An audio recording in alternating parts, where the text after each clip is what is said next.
So, before we get started, there's basically two types of welding that I would break welding down into.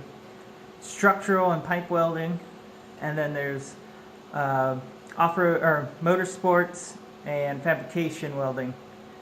And the two main differences is that structural and pipeline is all done by code.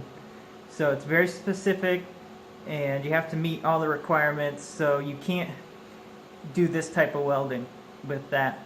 Now, motorsports like the off-road, and I've even seen them use it in NASCAR, use this technique because it looks good, it's very appealing to a customer, and 9 times out of 10 a customer is going to go for the pretty stacked dime look versus the smooth MIG weld.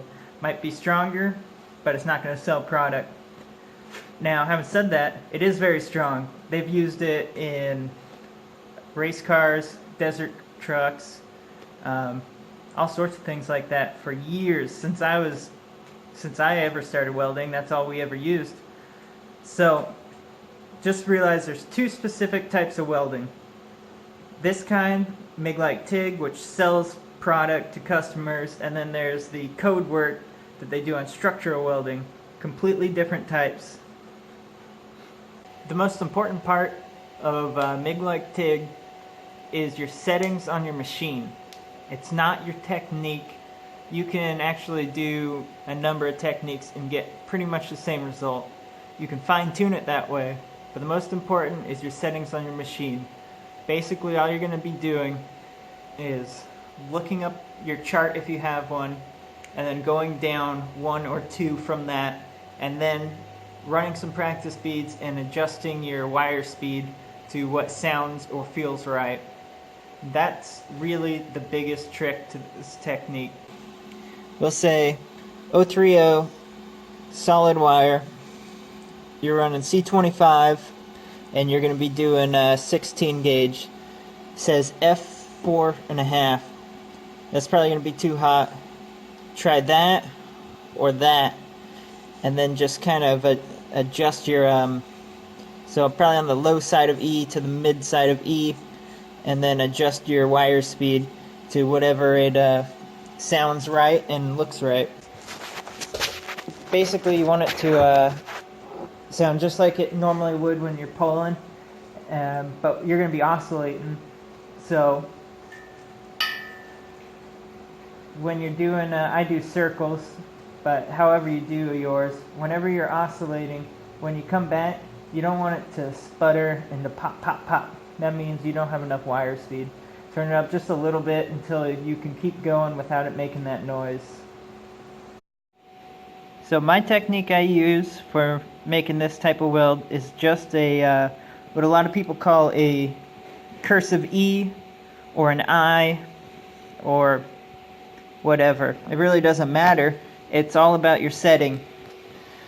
You want your setting about 1 to 2 lower than it would normally be. So basically all I do is I do a cursive E. So I'll start here. Let's see if you can pick this up. I'll start right in the center here, move up, do a full circle like that, and then come back and bring it straight into where the end of that first puddle or bead, puddle was. Then do the same thing, big circle, come back in, big circle, come back in. Just like that, all the way down. And the more you do it, the more consistent you'll get it. I've only been back to MIG welding for a week now, but I'm getting back into it. And then there's also push and pull. I like the pull because I can see better. And with this, it really doesn't matter. As long as you can see that it ties in on the top. As long as you can see that it ties in on the top and on the bottom, it's good. So I like pulling like that. That way I can see, and I'll be over the top when I'm welding so I can see ahead of me too. You can do the push, but I don't see the ripples as well, so it's kind of harder to see exactly where you're what your bead spacing was. when you get a setting you like, write it down, wire size, what the material you're welding.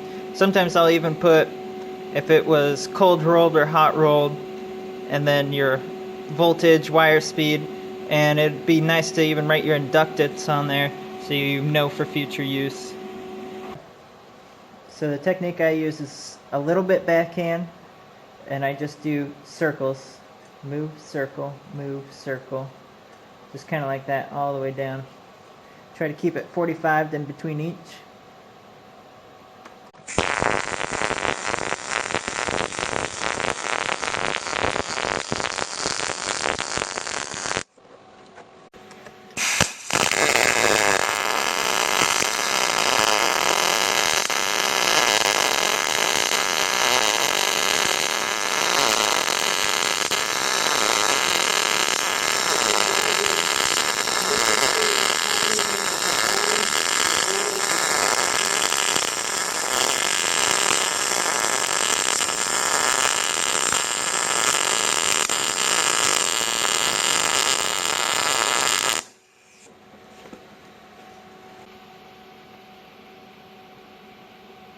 It's kind of hard to weld around the camera, but it didn't turn out too bad.